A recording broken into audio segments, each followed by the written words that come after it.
안녕하세요, 비트TV입니다. 이제 설날이 얼마 남지 않은 것 같습니다.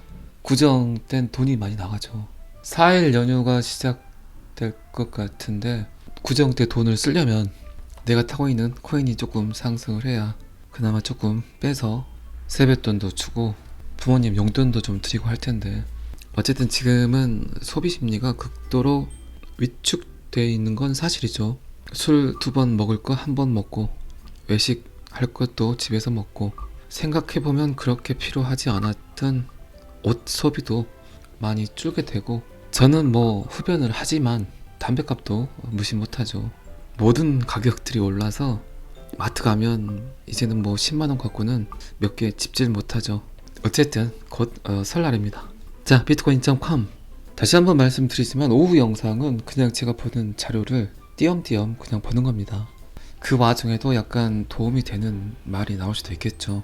제 이야기가 도움이 되긴 합니까, 여러분들? 저는 참 그게 궁금해요. 도움이 되시는 분도 있겠지만 전혀 도움이 되지 않으신 분도 계시겠죠. 어쨌든 도움이 좀 됐으면 좋겠습니다. 국제결제은행 BIS, 암호화폐를 규제하는 전세계 규제기관이 중점적으로 봐야 될 3가지 암호화 정책을 권장했습니다. 제가 말씀드렸죠. 요새 이제 계속 FTX 사태 이후로 암호화폐를 그들의 틀 안에 넣으려는 노력들이 보일 거라는 예측을 했는데, 계속해서 지금 매일 규제에 관한 데이터들이 쏟아지고 있습니다. 어쨌든 국제결제은행에서는 암호화폐를 요렇게 규제해야 된다. 자, 첫 번째는 특정 암호화 활동을 금지한다. 자, 그리고 전통금융과 암호화 금융을 원칙적으로 격리를 시켜야 된다. 따로따로 봐야 된다. 그런데 그게 쉬울까요? 암호화폐를 어쨌든 구매하기 위해선 명목 화폐를 가지고 매수를 하게 되는데, FTX 사태도 마찬가지죠. 그게 암호화폐가 잘못된 시스템이었는지, 아니면 전통금융회사에서 잘못된 대출을 해줬는지. 샘 뱅크먼이 뭐 지돈 갖고 했겠습니까? 다 대출 받았겠죠. 부실한 기업에 대출을 해줬던 전통금융. 자, 그러면 닭이 먼저인지 계란이 먼저인지 누가 잘못했는지 낱낱이 따져봐야 될 이야기죠. 그리고 뭐 샘 뱅크먼 프라이드가 지금 정치인들에게 준 뇌물들이 어마무지하죠. 돈은 받아 처먹고 뒤로는 허벅지를 까고, 바뀌어야 될 것들이 굉장히 많은데 어쨌든 정치가 먼저 바뀌어야 되겠죠. 그들 입장에서 봤을 땐 충분히 암호화폐는 돈 나오는 구멍이라고 생각할 수도 있겠죠. 그리고 그들이 갖고 있는 권력을 적극 활용하면서 암호화폐 시장을 쥐었다 폈다 할 수 있겠죠. 하지만 암호화폐는 프로그래밍이 가능한 돈입니다.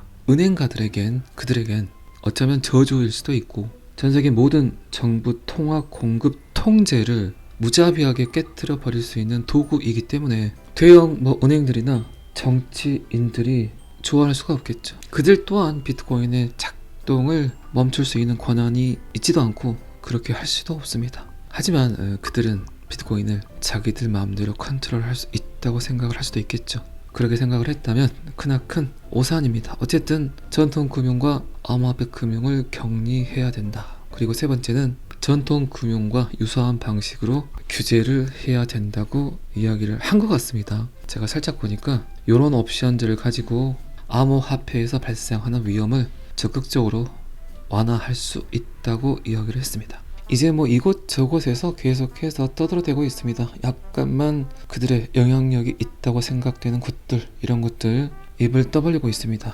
저점 매수가 아직 안 끝났을까요? 이들 또한. 아니면 이제 저점 매수가 다 끝나서 이제 뭐 규제 안으로 들어오자, 그리고 상승시키자, 이럴 수도 있겠죠. 방금 제가 말씀드린 암호화폐의 특징을 여러분들이 생각해 보신다면 충분히 지금 암호화폐를 규제하려는 그들 또한 그런 장점들을 적극 활용해서 달러를 바꿔서 원화를 바꿔서 엔화를 바꿔서 비트코인 암호화폐를 매수하지 않았나 싶습니다. 자, 그리고 전 SEC 관리 또한 암호화폐 경고를 했다. 규제를 하기 위한 엄청난 공격의 서막이 시작됐다고 표현을 했습니다. 비트코인 가격 상승으로 단기 청산된 숏 포지션들이었겠죠. 더 떨어질 거라고 예측을 했던 선물 시장, 하지만 그들의 생각과는 반대로 비트코인이 21,000불을 올라가 버렸기 때문에 선물 시장에서 날고 기고한다는 트레이더들이 모조리 청산을 당했다는 이야기입니다. 2021년 7월 이후 가장 높은 청산 비율을 보이고 있다고 합니다. 스마트 계약 토큰 디파이 경제의 강력한 성장세를 보이고 있다. 시가총액이 30일 만에 한 달 만에 780억 달러가 증가를 했다.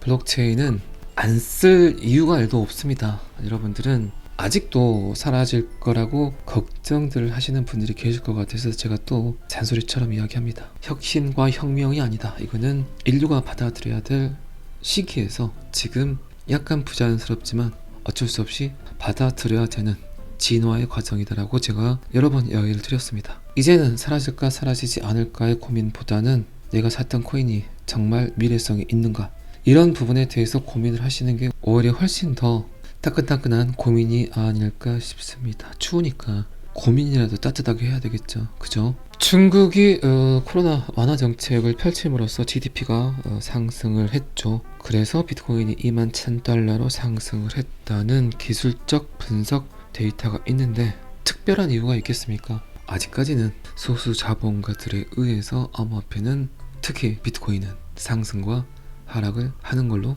예측을 합니다. 스페인 항공사에서 지불 수단으로 크립토커런시를 수락했다. 점점 사용처들이 늘어지고 있습니다. 이런 일들이 이제 계속적으로 여러분들이 직접 볼 수 있는 데이터로 표현이 될 겁니다. 기대하세요.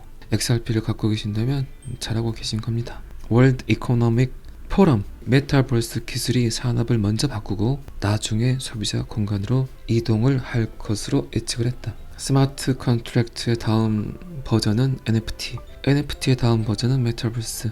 어쨌든 온라인상에서의 신원 인증은 가장 중요하죠. 그 신원 인증이 강력해야만 진짜 내가 나임을 스마트폰 온라인 안에서 정확히 증명할 수 있어야만 메타버스가 활성화가 되겠죠.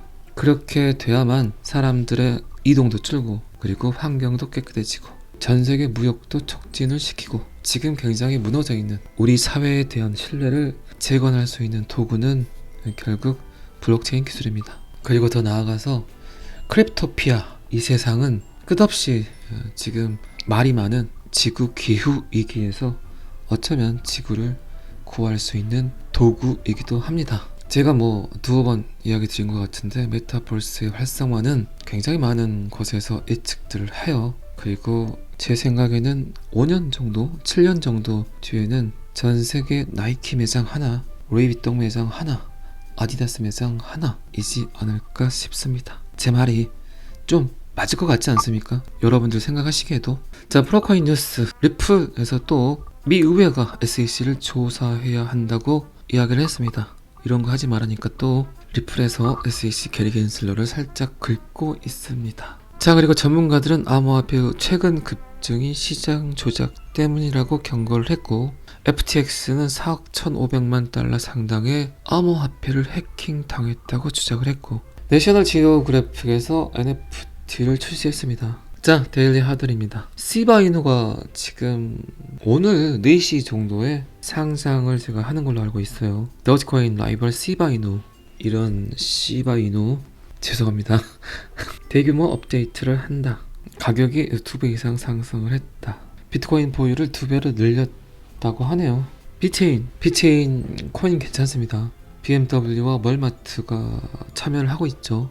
유통에 관한 모든 것, 전세계 모든 제품의 바코드와, 특히 이제 농수산품, 먹거리, 그리고 자동차, 그리고 이제 공산품, 전세계 제조되어 나오는 모든 제품의 바코드화를 해서 그 유통에 대한 정과정을 블록체인에 담겠다는 비체인 프로젝트. 2023년과 2024년 새로운 로드맵을 공개했다. 비체인 가격 지금 좋습니다. 말씀드렸습니다.